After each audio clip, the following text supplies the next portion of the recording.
ಬೆಂಗಳೂರಿನಲ್ಲಿ ನೀವೆಲ್ಲ ನಮಗೆ ಪಾಟೋಲ್ ಬಗ್ಗೆ ಎಲ್ಲ ಎಚ್ಚರಿಕೆ ಗಂಟೆ ಕೊಟ್ಟಿದ್ರಿ. ನಾನು ಬೆಂಗಳೂರು ನೋಡಿದ್ದೀನಿ, ಬೇರೆ ಕಡೆ ನೋಡಿದ್ದೀನಿ, ಎಲ್ಲ ಕಡೆ ಪಾಟೋಲ್ ಸುದ್ದಿದೆ.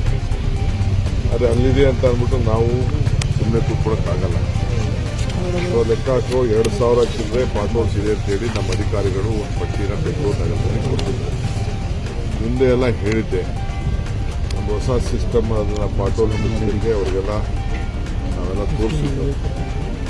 ಸೊ ಅವ್ರು ಯಾರು ಸರಿಯಾಗಿ ನನಗೆ ಸಮಾಧಾನಕರವಾದಂಥ ಉತ್ತರ ನನಗೆ ಸಿಕ್ಕಿಲ್ಲ, ಕೆಲಸ ಮಾಡೋ ಸಿಕ್ಕಿಲ್ಲ. ಅದಕ್ಕೆ ಕೂಡಲೇ ಅವರಿಗೆಲ್ಲ ಮೀಟಿಂಗ್ ಮಾಡಿ ಹೇಳೋಗಿದ್ದೆ. 15 ದಿನದಲ್ಲಿ ಎಲ್ಲ ಪಾಟೋಲ್ ಮುಚ್ಚಬೇಕು. ಕಮಿಷನರಿಂದ ಹಿಡಿದು joint commissioner, zonal commissioner, chief ಇಂಜಿನಿಯರ್ಗಳು, ಎಕ್ಸಿಕ್ಯೂಟಿವ್ ಇಂಜಿನಿಯರು ಎಲ್ಲ 400 ಜನ ಇದ್ದಾರೆ. 400 ಜನನು ರೋಡಲ್ಲಿರಬೇಕು ಅಂತ ಹೇಳಿದೆ. ಪ್ರತಿದಿನ ಎಷ್ಟೆಷ್ಟು ಪಾಟೋಲ್ನ ಮುಚ್ಚಿರಿ, ಎಷ್ಟು ಅದಕ್ಕೆಲ್ಲ ಕೂಡ ಇದ್ದು ನನಗೆ ವಿಡಿಯೋ ಮಾಡಿ ನನಗೆ ಪೋಸ್ಟ್ ಮಾಡಬೇಕು ಅಂತ ಹೇಳಿದೆ. ಸೊ ಎಲ್ಲರೂ ನನಗೆ ಪೋಸ್ಟ್ ಎಲ್ಲ ನನ್ನ ಫೋನಲ್ಲೇ ಎಲ್ಲ ನನಗೆ ದಾಖಲೆಲ್ಲ ಇದೆ. ಕಂಪ್ಲೀಟ್ ಎಲ್ಲ ಪ್ರತಿಯೊಂದು ಕೆಲಸ ಮಾಡ್ತಾ 14,307 ಗುಂಡಿಗಳನ್ನು ಮುಚ್ಚಿದ್ದಾರೆ. ಸೊ ಮೀಡಿಯಾ ಅವರು ನೀವು ಕೂಡ ಎಲ್ಲ ತೋರಿಸಿದ್ದೀರಿ, ಪೇಪರ್ಲೆಲ್ಲ ಬಂದಿದೆ, ಸಮಾಧಾನಕರವಾಗಿ ಕಾಣ್ತಾ ಇದೆ. ಆದರೆ ಇನ್ನೂ ನಾನು ನೋಡಬೇಕು ಅನ್ಸುತ್ತೆ, ಏನು ಬೇಕಾಬಿಟ್ಟು ಮಾಡಿದಾರಾ, ಸುಮ್ಮನೆ ಮುಚ್ಚಿಬಿಟ್ಟಿದ್ದಾರಾ, ಏನು ಅಂತ. ಸ್ವಲ್ಪ ಮಳೆನೂ ಸ್ವಲ್ಪ ಅಡಚಣೆ ಇದೆ. ಮಳೆ ಇದ್ದಾಗ ಸ್ವಲ್ಪ ಕ್ವಾಲಿಟಿ ಮೇಂಟೈನ್ ಮಾಡೋದು ಭಾಳ ಕಷ್ಟ ಇದೆ. ಆದರೂ ನಾನು ಈಗ 14,000 ಗುಂಡಿ, ಇದು ಕರ್ನಾಟಕ ರಾಜ್ಯದ ಬೆಂಗಳೂರು ನಗರದಲ್ಲಿ ಒಂದು ಇತಿಹಾಸ ದಾಖಲೆ ಸೃಷ್ಟಿ ಮಾಡಿದೆ. ಬಟ್ ಅಂದರೂ ನಾನು ಹೇಳಿದ್ದೀನಿ ನಮ್ಮ ಕಮಿಷನರ್ಗೆ, ಯಾರು ಇದ್ರ ಬಗ್ಗೆ ಬೇಜವಾಬ್ದಾರಿ ವಹಿಸಿದರೆ ತಲೆದಂಡ ತೆಗೆದುಕೊಳ್ಳಲೇಬೇಕಾಗ್ತದೆ. ಯಾರಿಗೂ ಇದು ನಿರ್ದಾಕ್ಷಿಣ್ಯ ಕ್ರಮ ಇದೆ. ಅವ್ರಿಗೆ ಹೇಳಿದೆ, ನಾನು ಹೋಗಿ ವಾರ್ಡಲ್ಲೇ ನಿಂತ್ಕೊಂಡು ಕೆಲಸ ಮಾಡಬೇಕು.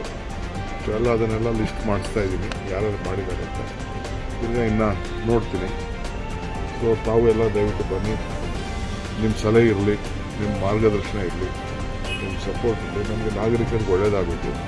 ಗುಂಡಿಯಿಂದ ಯಾರಿಗೂ ಆಕ್ಸಿಡೆಂಟ್ಗಳಾಗಿ ಯಾರು ಪ್ರಾಣನೂ ಹೋಗಬಾರ್ದು, ಪ್ರಾಣ ಉಳಿಸಬೇಕು. ಅದಕ್ಕೋಸ್ಕರ ಈ ಪ್ರಯತ್ನ ನಾನಿನ್ನ ಫುಲ್ ರಿಪೋರ್ಟ್ ನಾನು ತೊಗೊಂಡಿಲ್ಲ. ಫಸ್ಟ್ ನಾನು ಕಣ್ಣಿಗೆ ನಂಗೆ ಸಮಾಧಾನ ಆಗಬೇಕು. ಪೇಪರ್ ತೆಗೆದ್ರೆ ನನಗೆ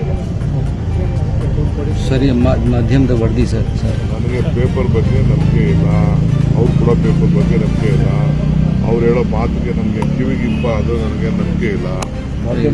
ನನ್ನ ವರದಿ ಮಾಧ್ಯಮ ಬರ್ದಿರ್ಬೋದು, ನಾನು ಕಣ್ಣಲ್ಲಿ ನೋಡಬೇಕು. ಇದಾದಮೇಲೆ ನನ್ನ ಮೋಟರ್ ಸೈಕಲ್ ಇಟ್ಕೊಂಡು ಕಾಲೇಜಲ್ಲಿ ಮೋಟರ್ ಸೈಕಲ್ ತೊಗೊಂಡಿದ್ದೆ, ಅದೆಲ್ಲ ರೆಡಿ ಮಾಡಿ ಟ್ಯಾಕ್ಟೀಸ್ ಎಲ್ಲ ಕಟ್ಬಿಟ್ಟು ನಾನೇ ಒಂದು ರೋಡ್ ಹೋಗ್ತಾ ಇದ್ದೀನಿ. ಈ ಪುಸ್ತಕ ಎತ್ಕೊಂಡು ಏನು ಕರೆಕ್ಟಾಗಿ ಮಾಡಿದಾರ ಅಂತೇಳಿ ಒಂದು ರೌಂಡ್ ಹೋಗ್ತಾ ಇದ್ದೀನಿ. ಹಾಗೂ ಬೇಕಾದ್ರೆ ನಿಮ್ಗೆ ಹೇಳ್ತೀನಿ. ನಾನು ಇದು ಮಾಧ್ಯಮದ ಇದು ಇವರು ಪೇಪರಲ್ಲಿ ಹಾಕಿರೋದನ್ನ ಮಾಡಿರೋದು 15 ದಿವಸ ಏನು ಮಾಡಿದ್ವಿ, 15 ದಿವಸ ಮಾಡಿರೋ ಕೆಲಸ. ನಮ್ದು ಟಾರ್ಗೆಟ್ ಕೊಟ್ಟಿದ ಮೇಲೆ ಸರ್ ಡೈಲಿ ಏನೇನು ಆಕ್ಟಿವಿಟೀಸ್ ಆಗಿದೆ ಅದೆಲ್ಲ ಕೂಡ ಏನೇನು ರಿಪೋರ್ಟ್ ಆಗಿದೆ ಪೇಪರಲ್ಲಿ. ಅದೇ ನೋಡಿ, ಹಿಂದೆ ಹೆಂಗಿತ್ತು ಈಗ ಹೆಂಗಿದೆ, ಹಿಂದೆ ಹೆಂಗಿತ್ತು ಈಗ ಹೆಂಗಿದೆ, ಎಲ್ಲರನ್ನೂ ಆ ರೀತಿ ಮಾಡಿಸಿದ್ದೀವಿ. ಇದ್ರೆ ಸಾಕು.